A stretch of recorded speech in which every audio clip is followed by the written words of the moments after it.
So this is a quick video on the Delux 650 six-pack Cabover truck camper. Outside wiring here. It's going to be a pretty rough, raw video. But for the truck to camper connection, most of the time they use just a 6-pin or a 7-pin connector. Very common.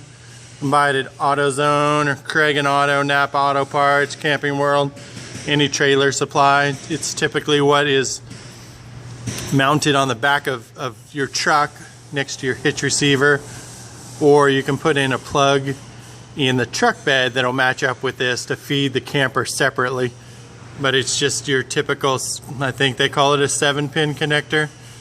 Behind here, in these wiring in here, you're going to have a white wire, which is typically your negative, your ground wire. You're going to have a black wire, which is typically your positive wire. And then you're going to usually have a green wire in there, will be your marker lights, your running lights.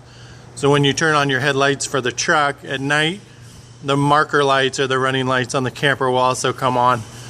Pretty standard plug. You can wire that up to a separate plug in your truck bed, or you can make an extension cord and plug it into the plug back in your hitch receiver area on the back of your truck bed. Moving up the side here, kind of in a tight little area, but we have the normal appliances. Down here at the end, you usually have your electrical storage cord, access to some of the plumbing, outside shower, hot water heater, water filler, sink vent, furnace exhaust, battery box. Usually located in the front driver's corner up here. See if I can do this here, but you have this right side over here, this white wire is connected to the ground, the negative side, and your black wires in your battery box area are connected to the positive terminals. So black wires in the battery box go to positive, white wire goes to your negative post, and then inside the camper there is typically a battery separator as well that will keep the truck battery and the camper battery separate automatically when you are parked. And then as soon as you start your truck, the battery separator is supposed to open up automatically to allow charging of this camper battery when you're driving. No switches that you need to play with. If everything's hooked up right and working correctly, it should just charge by itself. I'm going to see if I can pause this video real quick and squeeze inside the camper to show you where the battery separator is.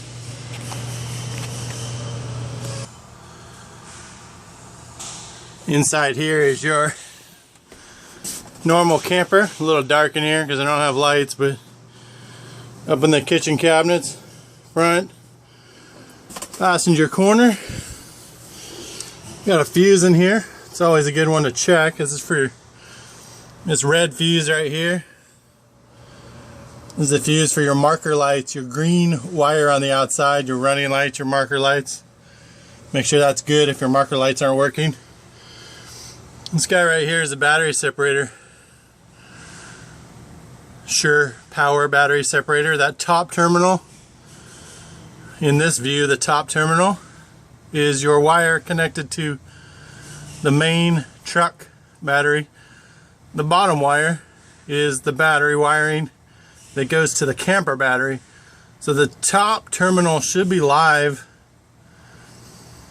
all the time. That should be hooked up to your truck battery. You should have a 12-volt power source there all the time.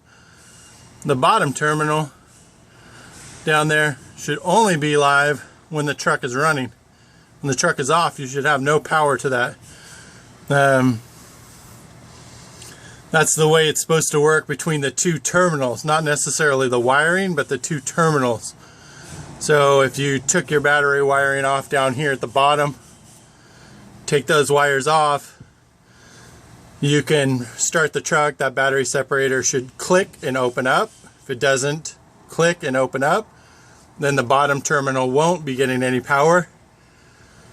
But those black wires that are connected to the bottom terminal right now are hooked up to the outside battery, so it might give you a false reading that the actual circuit is open.